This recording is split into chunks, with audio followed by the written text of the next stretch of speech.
खान साहब इतना बड़ा कॉलम लिख मारा, बाहर के जरीदों पे बैठ के सिविल मिलिट्री कॉन्फ्लिक्ट की अगर बातें होंगी तो आपका तर्ज सियासत आगे कैसे बढ़ेगा, पावर कॉरिडोर्स में वापस कैसे आएंगे? पाकिस्तान तब भी स्टेबल होगा जब यहाँ पे जमहूरियत स्ट्रांग होगी। खान साहब को आइन कैसे याद आ गया? अपने दौर में, दौरे हुकूमत में आइन किधर था उनके होते हुए? जो खान साहब अभी आपको देखेंगे, उनको मिलेंगे जेल से जब बाहर आएंगे तो he is a very changed person. किताबें बहुत पढ़ी हैं उन्होंने, वहाँ पे अच्छी खासी किताबें पढ़ी हैं। ऑपोजिशन अंदर होगी जब वो बाहर होंगे? नहीं देखिए, तो म्यूजिकल चेयर चल रहा है। नहीं, पॉलिटिकल विक्टिमाइजेशन होनी नहीं चाहिए। जिस तरह राना सनाउल्लाह साहब का केस बना था, वो लतीफ खो साहब वज़ीर दाखिला होंगे और सब अंदर होंगे, और क्या होना है? काजी फायज सब पूछ थक जाते हैं लीगल टीम से कि हमें बताइए आपने इलेक्शन कमीशन में कितनी कंप्लेंट्स फाइल की हैं, कहाँ किया है, जवाब नहीं आता। लीगल टीम सारी वहाँ खामोश रहती है। बहुत सारी चीज़ें जो हैं वो हर किसी को नज़र आ रही हैं। इलेक्शन कमीशन के अपने लेटर्स हैं कि पुलिस ने इतनी इंटरफेरेंस की, नॉमिनेशन पेपर्स छीने। तो वो सदीक जान बड़े सीनियर जर्नलिस्ट हैं, कहते हैं मेरे पास 7 पॉइंट लिखे पड़े थे, उन 7 पॉइंट में से पीटीआई के वोकला ने एक बात भी नहीं दलील के तौर पे की। सुप्रीम कोर्ट के पास अपनी बहुत सारी पावर्स होती हैं। कंप्लेन इलेक्शन कमीशन को दी है, वो तो दिखा देना। कंप्लेंट्स फाइल बहुत ज्यादा की हैं, सब ने की है, मैंने खुद की है। कोई चीज नहीं दिखा सके वकील साहब तो, लेकिन जजेस की भी आंखें हैं, वो भी टीवी देख रहे हैं, सब कुछ देख रहे हैं जो तमाशा लगा हुआ है मुल्क में। एक आईजी साहब को नोटिस जाए, सुप्रीम कोर्ट उनको कहे कि कल को अगर पंजाब पुलिस नजर आई इलेक्शन प्रोसेस में इंटरफेयर करते हुए तो आईजी साहब आपको कंटेम्प्ट इशू होगी, तो ये सारा कुछ तमाशा बंद हो जाता। ये एडवर्सेरियल प्रोसीडिंग्स नहीं है, इंक्विजिटोरियल हैं। कोर्ट खुद इंक्विजिट कर सकता है और इन्फॉर्मेशन निकलवा सकता है। क्या खैरियत है? अल्लाह का शुक्र, बिल्कुल ठीक तो था। आज फिर आपने बाजियाबी करवा ली?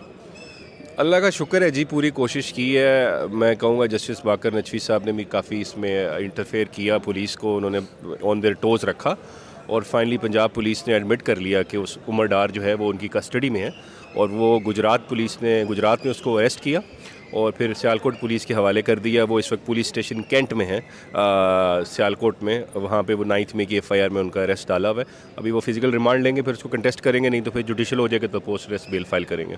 काजी फायज सब पूछ थक जाते हैं लीगल टीम से कि हमें बताइए आपने इलेक्शन कमीशन में कितनी कंप्लेंट्स फाइल की हैं, कहाँ किया है, कोई जवाब नहीं आता। लीगल टीम सारी वहाँ खामोश रहती है। कोई वो सदीक जान बड़े सीनियर जर्नलिस्ट हैं, वो कोर्ट एक्सपर्ट ही है उनकी, कोर्ट नंबर 1।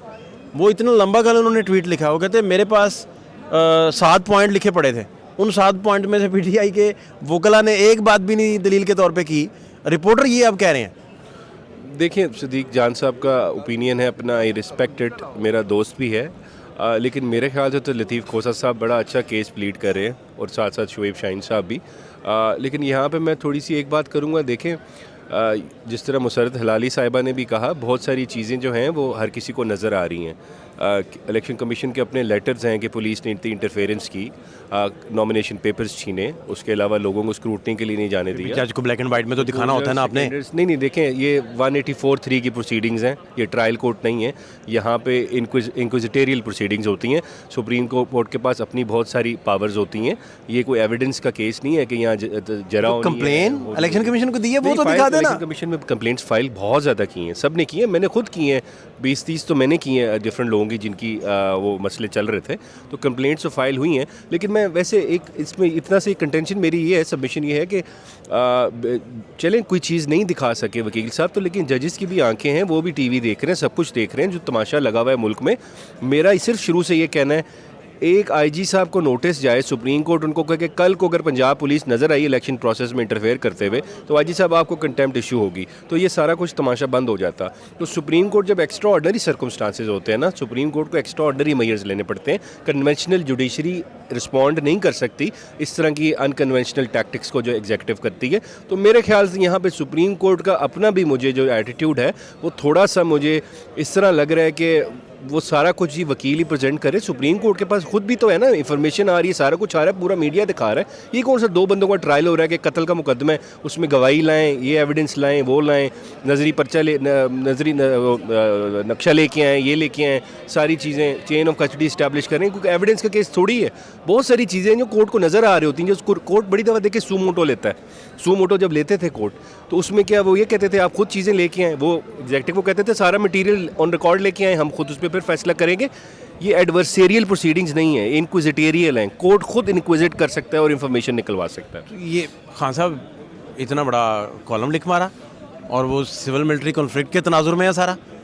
आप बाहर के जरीदों पे बैठ के सिविल मिलिट्री कॉन्फ्लिक्ट की अगर बातें होंगी तो इधर आपका तर्ज सियासत आगे कैसे बढ़ेगा और आप पावर कॉरिडोर्स में वापस कैसे आएंगे? देखिए, सिविल मिलिट्री कॉन्फ्लिक्ट की बात नहीं है, मैं एक सिंपल सी बात करूँगा, इस मुल्क का एक आइन है, ठीक है, उस आइन में ना हर इंस्टीट्यूशन के, हर डिपार्टमेंट के ना पावर्स जो हैं वो डिफाइंड है, ठीक है।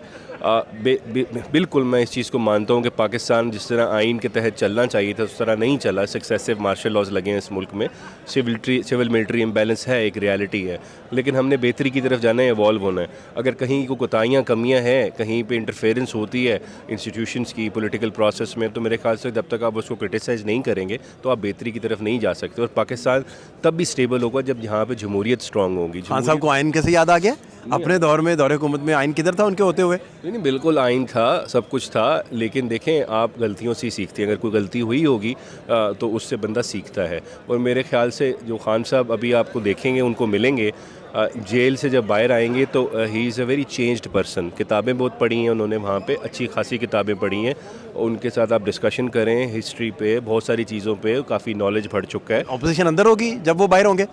नहीं देखें, तो म्यूजिकल चेयर चल रहा है। नहीं, मैं तो इस चीज़ के ख़िलाफ़ हूँ। पॉलिटिकल विक्टिमाइजेशन होनी नहीं चाहिए, बिल्कुल नहीं होनी चाहिए। जिस तरह राना सनाउल्लाह साहब का केस बना था, वो उस वाला वो लतीफ़ खोसा वज़ीर दाखिला होंगे और सब अंदर होंगे, और क्या होना है? नहीं, लतीफ़ खोसा सब अंदर कोई भी नहीं होगा, ऐसा कुछ भी नहीं है।